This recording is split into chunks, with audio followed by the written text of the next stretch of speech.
Hey everyone, Assalamu alaikum, and welcome to another episode of ECREMtalks, a podcast where we discuss emergency medicine core concepts and the impact of this specialty in the UAE. My name is Anzal Rehman, and joining me for today's episode is a very special guest, Dr. Elrasheed Salih, whom you may remember from one of our earlier podcast episodes entitled Animal House Cat Related Injuries. However, in the interest of a more formal introduction, Dr. Rashid is a graduate from the University of Sharjah. He's recently completed his emergency residency training program at Tawam Hospital. We were both in the same batch year, and he is, as you all know, one of the founding members of ECREM, which is the Emirates Collaboration of Residents in Emergency Medicine. He is also soon to be an emergency specialist, so congratulations to him. Welcome, Dr. Rashid. Thank you very much, Anzal, for the kind introduction. You just missed a small part. You forgot to mention the second best emergency physician in Tawam. Or at least that's what I tell my patients. That's the lie I tell my patients. I am so sorry for missing that in your bio. Why quote unquote second best? Why not first? I have no idea. I just guess the first one, yeah, I have people to compete with. The goal is to reassure them, I guess, but that might do the opposite. I don't know. All right. As I struggle to sort of wrestle with that philosophy, I will not question it any further. Dr. Rashid, what are we going to be diving into today? We're going to be doing a short rundown of the basics of methemoglobenemia, including its pathophysiology, risk factors, diagnosis, and management. Methemoglobenemia is a relatively rare but potentially dangerous presentation in the emergency department. However, there is another reason we decided to cover this topic. Board exams love asking about this. Exactly. Since time immemorial, almost all emergency medicine board exams have included multiple questions on methemoglobenemia. What can cause it? How do you recognize it? What's the treatment? Etc., etc. And this isn't without good reason.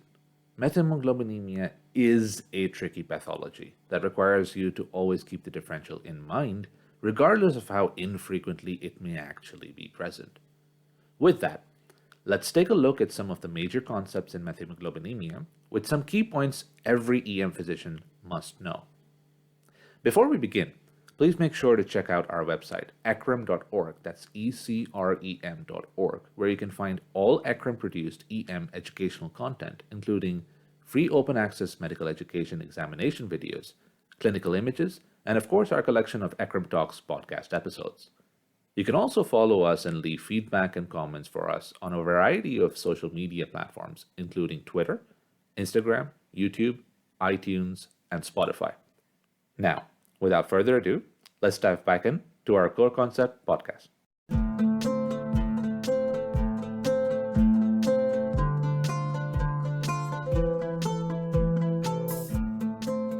Methemoglobenemia is quite literally the presence of methemoglobin in the blood. The more methemoglobin there is, the worse the manifestation, obviously. But what is this methemoglobin?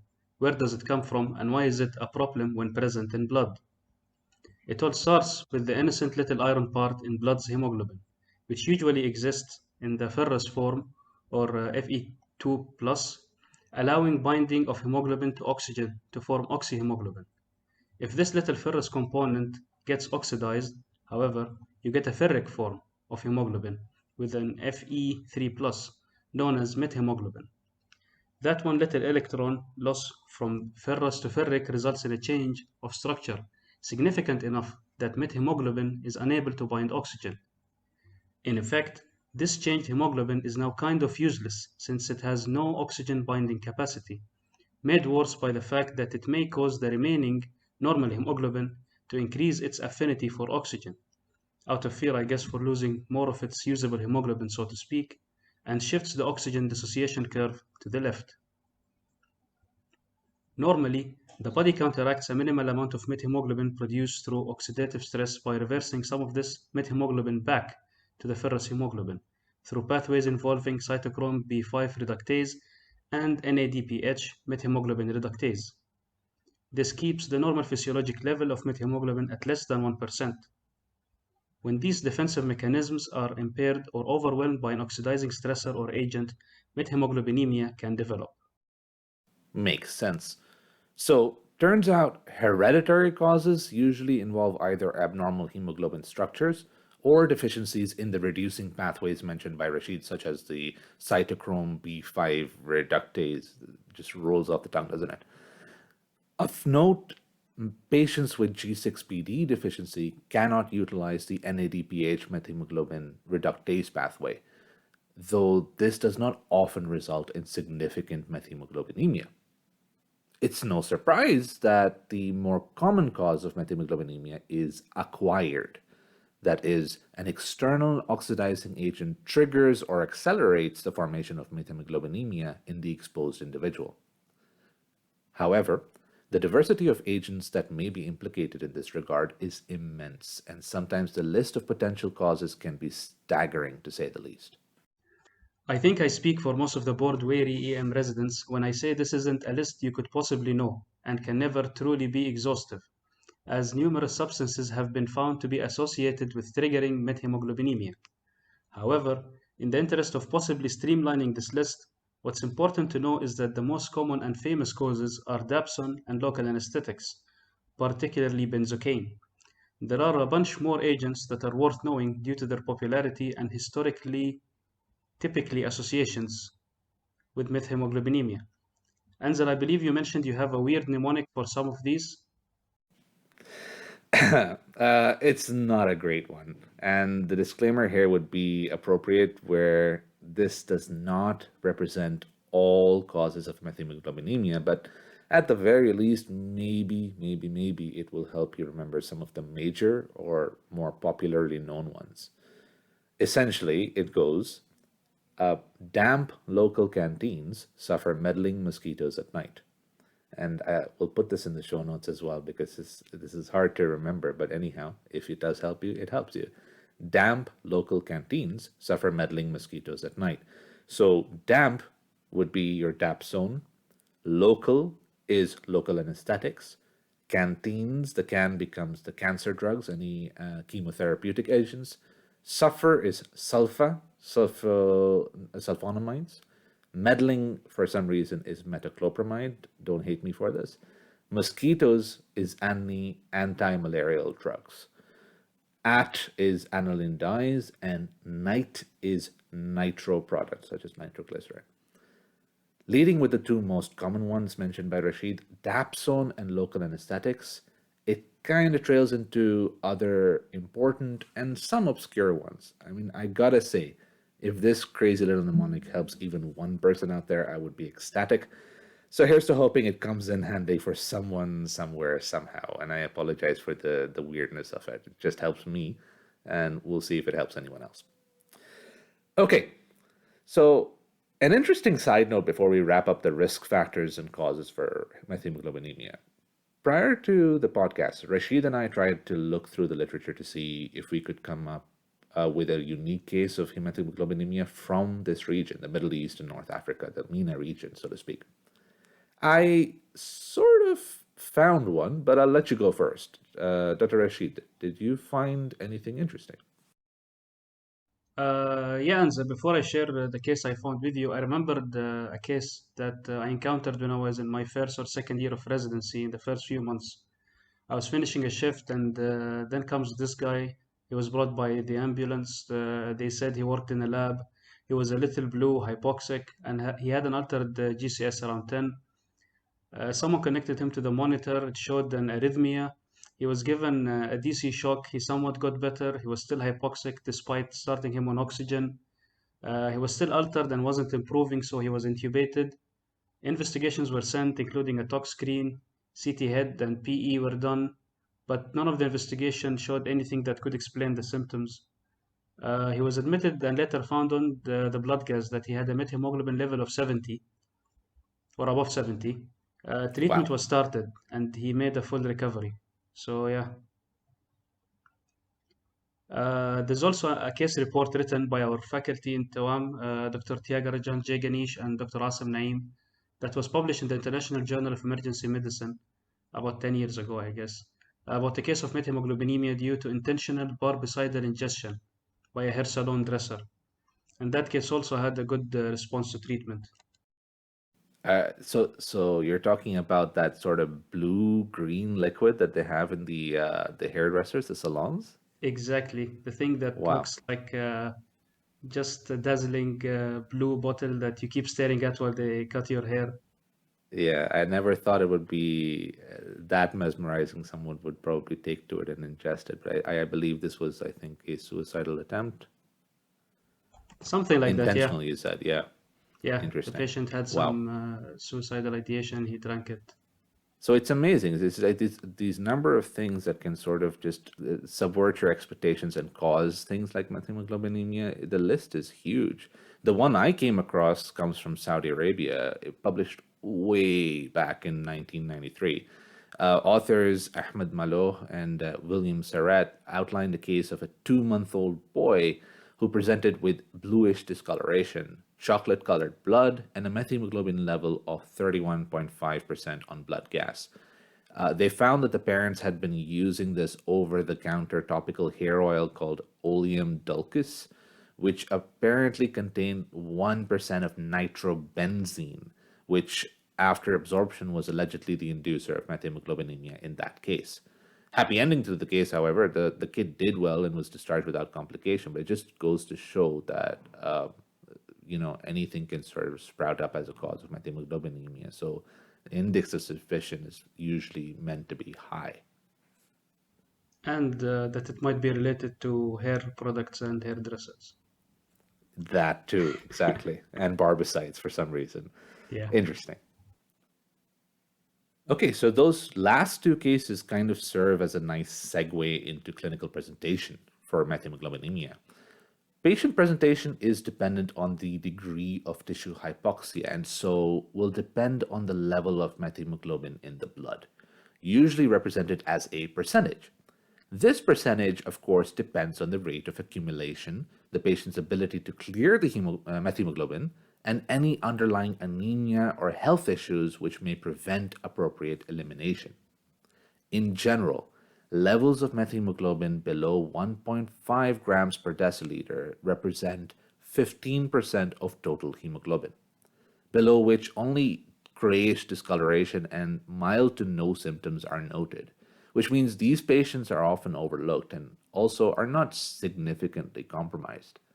Clinical symptoms such as lightheadedness, headaches, and anxiety start at around and above levels like 15 to 20%. And this is also where cyanosis often kicks in. As you get into the 30 to 50% range, you have rapid breathing, altered level of consciousness, and fatigue, which may manifest. And above 50% is where you have seizures, dysrhythmias, coma, metabolic acidosis. Above 70% is usually fatal or at least near fatal. So that's a dangerous category to be in if ever encountered. The classic methemoglobinemia patient presents with signs, as Anzal mentioned, with hypoxia that is refractory to supplemental oxygen. This refractory hypoxemia is one of the main clues that should prompt you to consider the diagnosis. The reason for the low SpO2 in those patients is mainly due to the fact that methemoglobin has high absorbance of light at the wavelengths measured by traditional dual wavelength pulse oximetry. Okay, so you've got a patient with this hypoxemia and his sats just don't go up that much with O2. One of the very first things you're going to want to get is an arterial or venous blood gas. First off, you're bound to see the characteristic chocolate-colored blood that does not change color when exposed to air. Again, one of those lovely little exam questions because it is so typical of this pathology. Next, the oxygen saturation on blood gas is likely not to match the pulse oximetry reading since the blood gas measures partial pressure of oxygen dissolved in blood, which depends on factors completely unrelated to the methemoglobin level. It's worth mentioning that most VBG and ABG devices now include measurements of methemoglobin and carboxyhemoglobin, so this just makes everything a whole lot easier. Just look at the paper. So, tired maybe, cyanotic patients, hypoxemic on the pulse ox, doesn't respond to supplemental O2, chocolate blood, and discrepancy of blood gas sats versus the pulse oximetry. Think methemoglobenemia. If you have a fancy lab, you can also ask for an Evelyn Malloy test, which is a confirmatory test that will quantify the amount of methemoglobin as compared to total hemoglobin. Now that we've established the diagnosis, let's talk about the management of this condition. Firstly, stop what's causing the methemoglobenemia if you can identify it. If the offending agent or trigger is identifiable, discontinue or remove it if possible. Going back to our physiology, we now have to reduce all of this oxidized hemoglobin back to quote unquote normal hemoglobin. A nifty little drug called methylene blue actually accelerates this reduction of methemoglobenemia or methemoglobin via the NADPH methemoglobin reductase pathway. And as you can guess, this is the drug of choice for methemoglobenemia management, especially when the patient is symptomatic or levels are above 25%. The dosage is 1 to 2 milligrams per kg given over 5 minutes, with effects showing quickly around half an hour. Subsequent doses may be given after an hour as per the patient condition and as required. Another fun board exam factoid regarding methylene blue: it's excreted in the urine and stool as leukomethylene blue and turns urine and feces a blue-green color. So this is for all you OSCE fans out there. Nice. Yeah. So when using methylene blue, it is important to remember that at high doses, the drug may cause nausea and shortness of breath. Also remember that methylene blue is a monoamine oxidase inhibitor and may cause serotonin syndrome-like toxicity if the patient has other medications, like SSRIs on board. If a patient has G6PD deficiency, methylene blue may not produce the desired effect and may even cause hemolysis in patients. Consider high-dose vitamin C or N-acetylcysteine as alternative treatments. Methemoglobenemia patients not responsive to conventional therapies may be candidates for exchange transfusion or hyperbaric oxygen. Consult toxicology were available early in the management process to streamline decision-making surrounding the patient.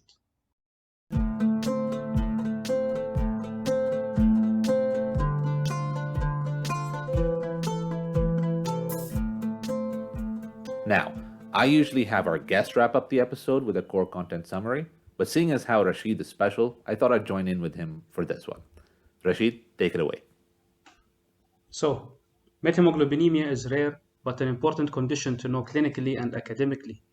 The mechanism of disease is oxidation of ferrous hemoglobin to ferric hemoglobin, rendering the newly formed methemoglobin an ineffective oxygen carrier.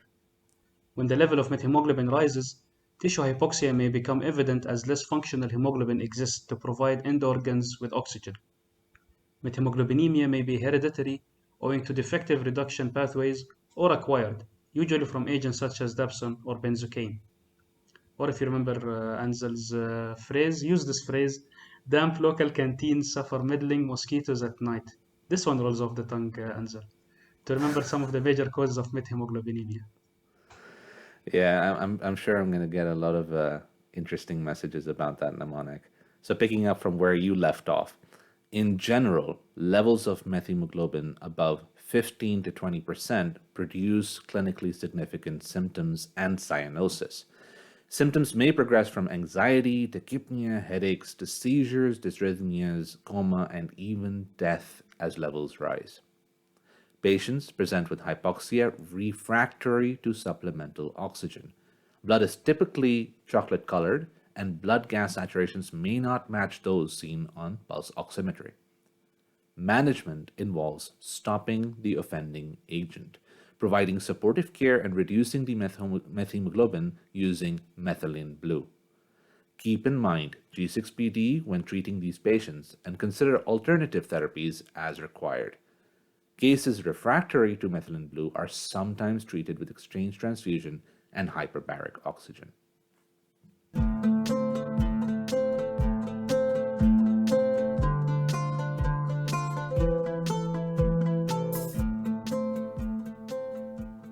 That concludes our episode on methemoglobenemia and our brief overview of its core concepts.